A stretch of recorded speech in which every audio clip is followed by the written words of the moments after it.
नमस्कार बच्चों, आज हम पढ़ाने वाले हैं पाठ 1 यूरोपीय शक्तियों का भारत में आगमन। हमने बच्चों पहले भी इससे पहले 2 पाठ पढ़ाया हुआ है, जिसमें हमने व्यापारिक मार्ग बताए हुए थे कि व्यापारिक मार्ग कैसे जो है यूरोपीय नाविक भारत से प्राचीन काल में व्यापार करते थे। लेकिन जब उनका कुस्तुनतुनिया का 1453 में पतन हो गया तो उनका जो मध्य एशिया से होकर जैसे जो है लाल सागर फारसी खाड़ी से होकर होने वाला जो व्यापार था वो बाधित हो गया। अब व्यापार जब बाधित हो गया तो उनके लिए बड़ी समस्या हो गई कि किस तरह से भारत से व्यापार किया जाए, और इसके लिए उन्होंने एक नए मार्ग की खोज की जो अफ्रीका महाद्वीप के किनारे होते हुए अटलांटिक सागर से होते हुए फिर हिंद महासागर और अरब सागर होते हुए वो कोचीन पहुंचता है। वो इस मार्ग की जिस नाविक ने खोज की थी उसका नाम वास्को डिगामा था और उसने 1498 में इसकी खोज की। तो धीरे धीरे क्या हुआ कि पुर्तगाल के जितने भी व्यापारी थे, मर्चेंट थे, वो बड़े तेज़ी के साथ भारत की ओर आए और उन्होंने जो है कि यहाँ से वस्तुओं का व्यापार किया। तो इससे क्या हो गया कि जो उनका अरब सागर में पुर्तगालियों का बहुत अपना वर्चस्व स्थापित हो गया। जब वो वर्चस्व स्थापित हो गया तो भारत के जो बादशाह थे उनका भी जब कहीं विदेशों में माल जाता था तो उनसे अनुमति लेनी पड़ती थी। अनुमति लेने का मतलब उन्हें पैसा देना पड़ता था ताकि वो माल की आपकी सुरक्षा कर सकें। और जहाँ पर माल आपको लेके जाना है, चाहे मान लीजिए यूरोप लेके जाना है, चाहे अफ्रीका महाद्वीप में लेके जाना है, और चाहे यहाँ आपको अरब देश में लेके जाना है, तो आपको सुरक्षा प्रदान करते थे ताकि कोई जहाज़ जो है लुटेरा लूट ना ले, तुम्हारे जहाज़ को डुबा न दे।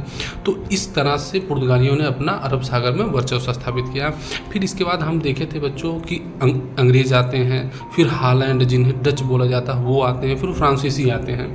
अब जब ये सब जो है कि व्यापार करने के लिए भारत से आते हैं तो क्या होता है कि फ्रांसीसियों की, अंग्रेज़ों की और डचों की पुर्तगालियों से प्रतिस्पर्धा स्टार्ट हो जाती है।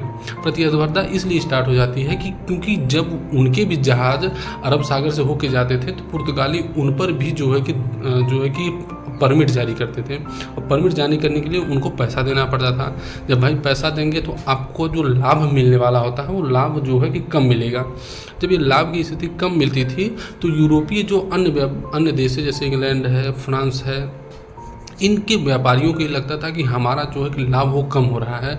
अगर हम इस जो पुर्तगाली वर्चस्व है इसको अगर समाप्त करते हैं तो हमारे नाव जो है कि अरब सागर से होते हुए आराम से अटलांटिक महासागर होते हुए यूरोप जा सकते हैं।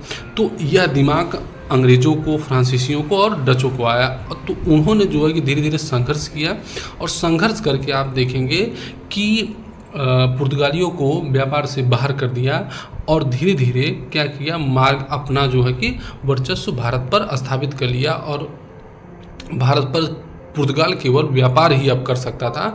अब वो जो है कि जो सैनिक संरक्षण देता था वो सब नहीं कर पा रहा था। तो आप देखेंगे कि इस स्थिति से आगे हम देखते हैं कि कौन कौन से व्यापारी आए थे। फिर हमने देखा कंपनियों की बात की थी, फिर फैक्ट्री की बात की थी। अब आज हम बात करेंगे विदेशी कंपनियों ने व्यापार में लाभ के लिए साम दाम दंड व भेद के तरीके अपनाए कि भैया हमको व्यापार में लाभ चाहिए।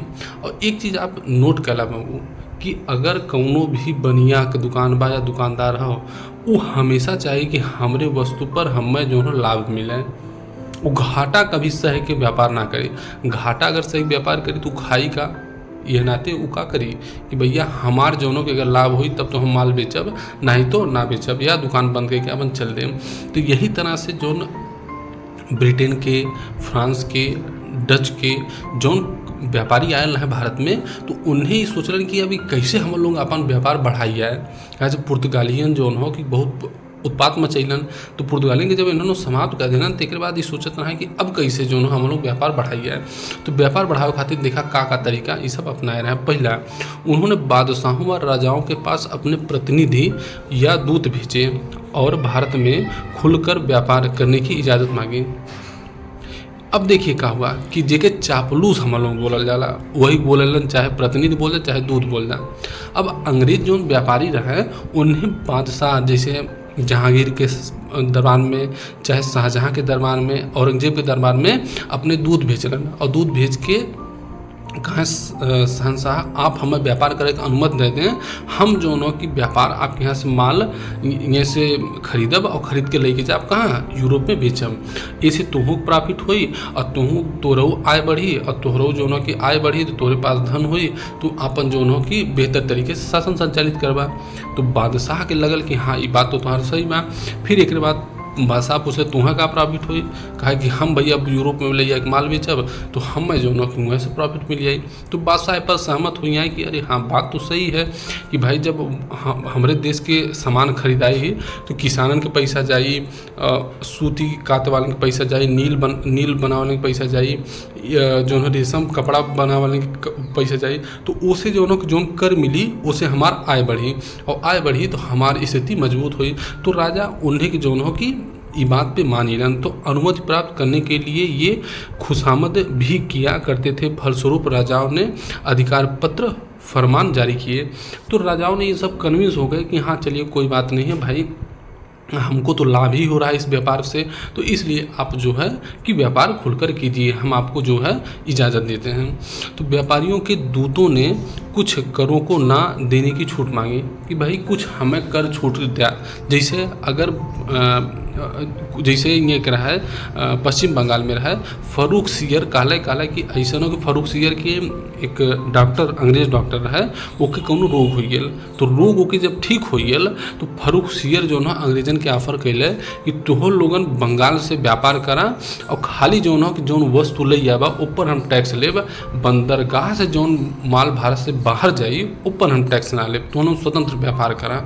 तो अब ऐसे का हो कि जो ना कि व्यापार जब चुंगी ना लगे लगल तो ऐसे का हो कि अंग्रेजन के जौन माल खरीदे खातिर जौन माल के लागत ज़्यादा बढ़ जात रहा है वो अब कम हुई। अब जब कम हुई तो उन्हें लाभ अधिक मिले लगल। तो यह तरह से जो ना कि इस तरह से कई तरह से छूट अंग्रेज लेवे चलन राजन से। तो राजा से ले के जो ना छूट मिली आई हमन लोगों के अधिक से अधिक लाभ मिली।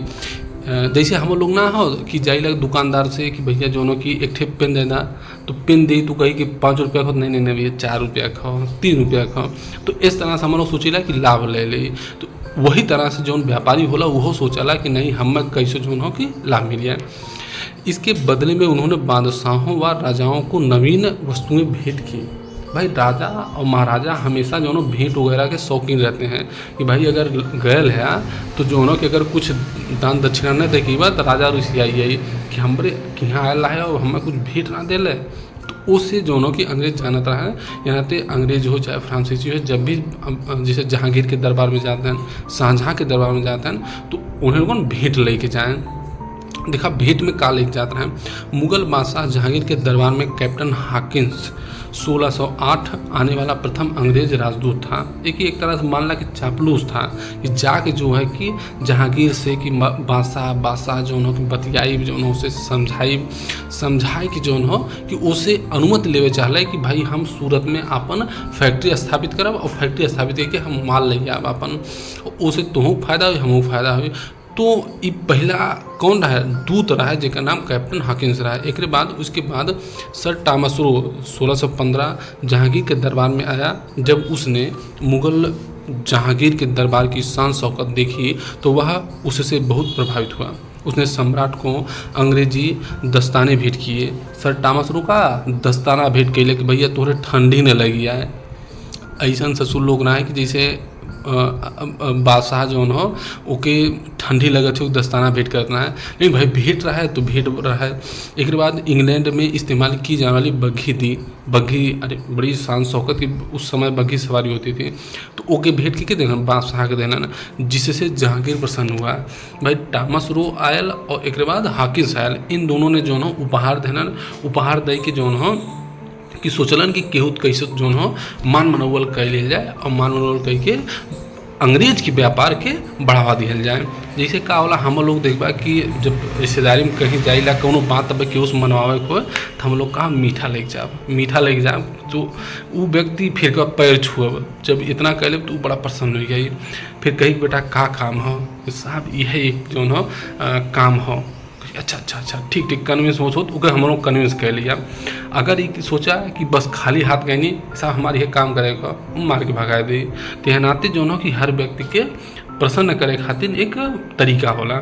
फिर आगे देखा, उपरोक्त मानचित्र के आधार पर अंग्रेज, फ्रेंच, पुर्तगाल, डच के फैक्ट्रियों की सूची बनाओ। अब देखा भैया कि सूची बना दिया। राजाओं के मन में यह आशा थी कि उनके राज्य का खजाना बढ़ेगा तथा करों में छूट देने से उनके राज्य में ज़्यादा व्यापार आकर्षित होगा और राज्य खूब फलेगा फूलेगा, इससे और अधिक कर मिलेगा।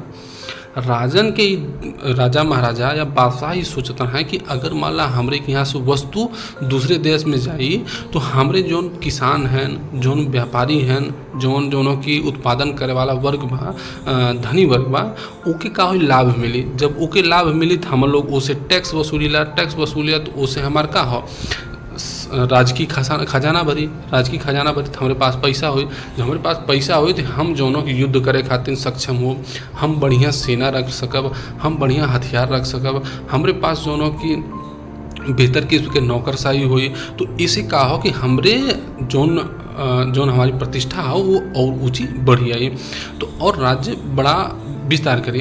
तो यह नाते इन लोग राजा महाराजा का कहलन कि टैक्स में कुछ छूट देवे लगलन, कर में कुछ छूट देवे लगलन। चला जो ना तुम्हें बंगाल से व्यापार करा तुम्हें आयात निर्यात पर जो हो टैक्स ना लगी।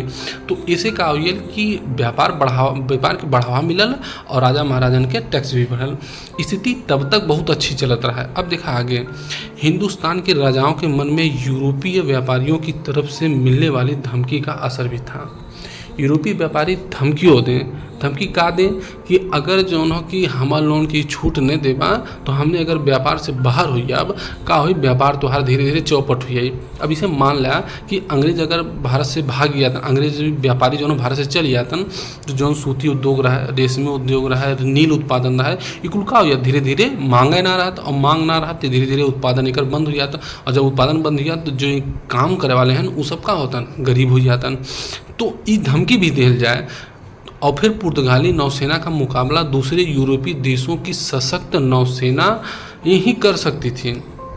दूसरा चीज़, एक तो धमकी ये दे कि हम लोग भाग गया, दूसरी धमकी यह दें कि अगर जौनों की राजा अगर महाराजा हमार सपोर्ट नहीं लेवा तो ये जौन पुर्तगाली नौसेना हो या पुर्तगाली सेना हो दोनों के रौद के दोनों के साम्राज्य का करी तन तहस नहस कर दी।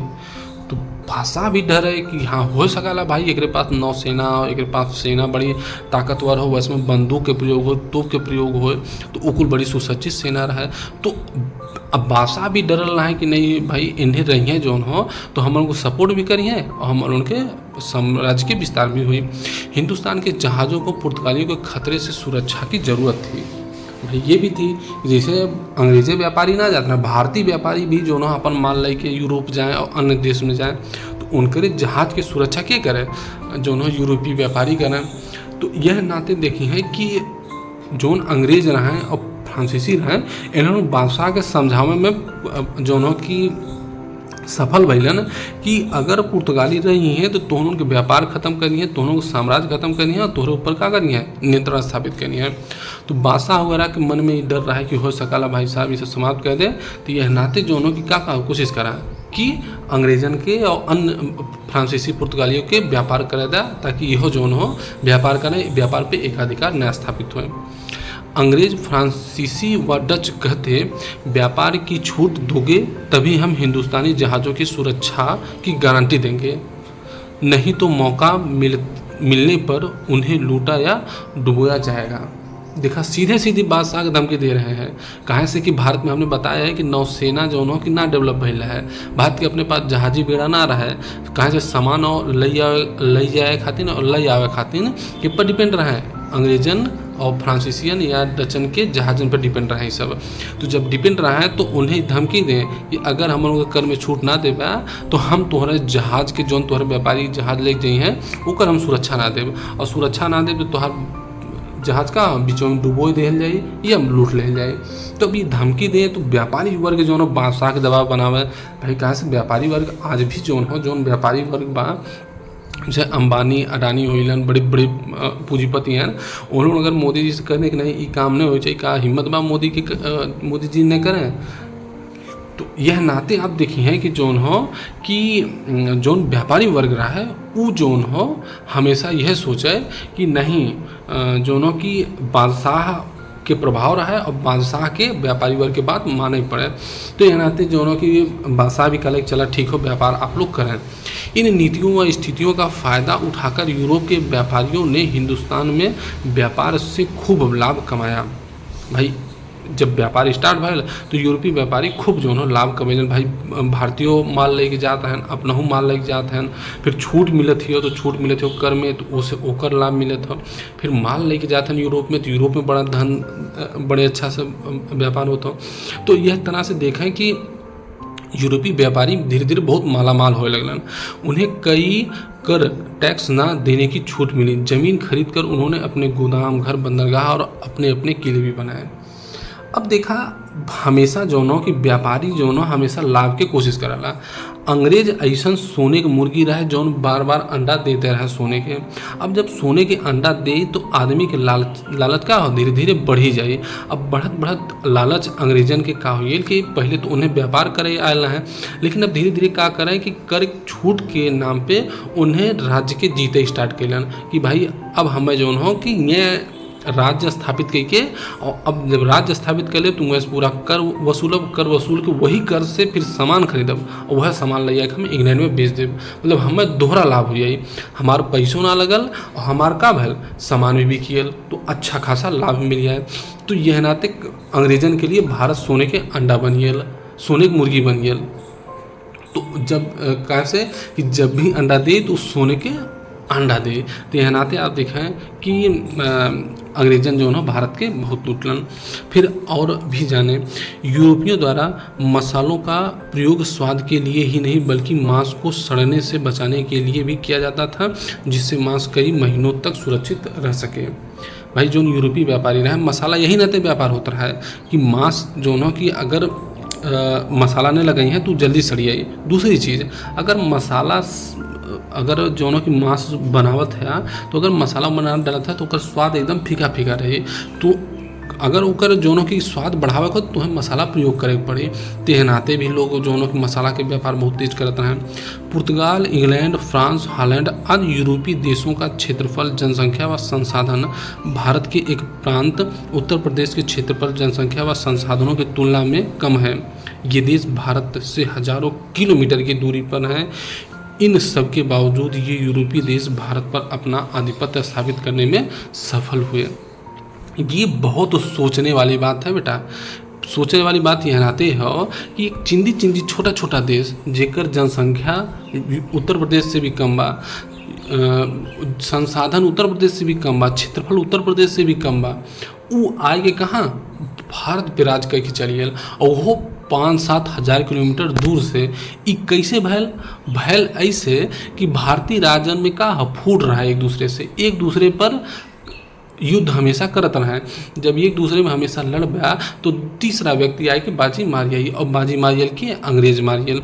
तीसरी चीज़ एक चीज़ हमेशा याद रखा कि जौन व्यक्ति हमेशा जौनों की आगे वह रहा कि जिस समय के साथ चलाला और समय के साथ चले के बाद जैसे कहना ना बस कंडक्टर अगर हो, बस ड्राइवर हो, अगर वो बस के समय पे गियर ना बदल रहे तो क्या हो जाए वो पीछे हो जाए। वही तरह से बच्चों समय हो और जीवन हो, अगर आप जो समय पे अपन स्पीड ना बढ़ेला और समय पे अपने आप के नए तरीके से ना ढलला तो तुम्हें दूसरा के कुचल के आगे भाग गई। वही से देखबा अंग्रेज कैलन कि भारत जोनों की न तकनीक के मामले में आगे रहा है, न जोनों को ओकर नौसेना आगे रहा है, न ओकरे पास जोनों की कोनो बहुत अच्छा जोनों की इंफ्रास्ट्रक्चर रहा है, उद्योग रहा है। तो ओके रौद के अंग्रेज हमसे आगे बढ़ी न। फिर जिस समय यूरोपीय देशों में तकनीक विकास जैसे घड़ी, छपाई के लिए प्रेस एवं बंदूकें आदि बनाई जा रहे थे, उस समय हमारे देश के शासक इनसे अनभिज्ञ व अपरिचित थे। हमने बच्चों कहा है कि हमेशा जो व्यक्ति वैज्ञानिक सोच का होगा, जो तकनीकी सोच का होगा, जो समय को देख कर चल रहा होगा वो आगे बढ़ जाएगा। जो अंधविश्वास में डूबा होगा, जो धर्म में डूबा होगा वो को रौद के आगे बढ़ जाएगा। और यही हुआ। आप देखें कि जो इंग्लैंड में घड़ी के लोग आविष्कार कर लेना। छपाई खाने का मतलब जो छपाई अगर जब हुई तो लोग किताब छपी तो लोग पढ़ी हैं लिखी हैं। फिर जो बंदूक के विकास भैल, भाई बंदूक में कहा कि बहुत दूर से गोली मार सकेला, तो इन सब के जब तकनीकी विकास भैल तो उन्हें आगे निकली लेना। भैया बतावा कि प्लासी के युद्ध में 2000 के सेना लई के लॉर्ड क्लाइव सिराजुद्दौला के सेना के कुचल दिले। जौन सेना उनकर जौन बताल जाला 20-25 हज़ार के सेना रहे, 20-25 हज़ार के सेना के 2000 सैनिक लॉर्ड क्लाइव ले कुचल दिले, और कुचल कैसे बंदूक के बल पे और जौनों की अनुशासन के बल पे। तो इतना तकनीक रूप से अंग्रेज हमसे आगे चलिए हैं, और आगे चलिए हैं, यही नाते उन्हें विजय पैलन। फिर धनी व्यापारियों ने पैसा उधार देने के लिए बैंक की स्थापना की। इसके लिए वे शुल्क लेते थे जिसे ब्याज कहते थे। लोग अपना धन बैंकों में सुरक्षित रखते थे। पहला बैंक इटली वासियों का था। 17वीं शताब्दी में लंदन तथा अम्स्टर्डम बैंक व्यवस्था वाले सबसे महत्वपूर्ण बने। मतलब भैया कि बैंक का काम हो कि बैंक जो है पैसा जमा करेले और पैसा दे ले। दूसरा चीज़ का करेले कि लोन जो है अगर लेवा तो लोन तुम्हें दे, लेकिन ऊपर क्या हो ब्याज ले। तो यह नाते जो कि बैंक के यह काम हो। तब देखा इंग्लैंड में बैंक के विकास हुई। अब भारत में क्या रहा है, बैंक उनका कुछ ना रहा है, ये कोनो व्यवस्था ना रहा है। तो वह जो कि महाजन सूदखोर रहे, महाजन वगैरह रहे, तो उन्हें जो सूदे पैसा बांटे कि 1000 पे 100 रुपया, 1000 100 रुपया, मतलब 1000 रुपया अगर लेबा तो 100 रुपया तुम्हें क्या हो ब्याज हर महीना देवे पड़ी। तो ये व्यवस्था पहले वह भारत में चलता रहा है। इंग्लैंड में तब तक बैंक की स्थापना हो चुकल है। आज यूरोप के समस्त देश यूरोपियन यूनियन में संगठित हो गए हैं और आर्थिक रूप से एक शक्ति के रूप में उभर रहे हैं। मतलब पूरा यूरोपीय देश आप देखे हैं तो यूरोपियन यूनियन बनाए हैं, और यूरोपियन यूनियन बनाए हैं उमन जो है आर्थिक रूप से सब एक हैं कि भाई जो नीति अगर एक नीति बनी तो उस सब पर लागू हुई। आप चलिए हैं अगर यूरोप में, तो आप अगर एक देश के वीजा लग गए हैं तो पूरा यूरोप में आप टहल रहे हैं। तो मतलब यह तरह से यूरोपियन यूनियन बना। यूरोपियन यूनियन आज भी बहुत आगे है। तो बच्चों आज इतना ही। नमस्कार, जय हिंद।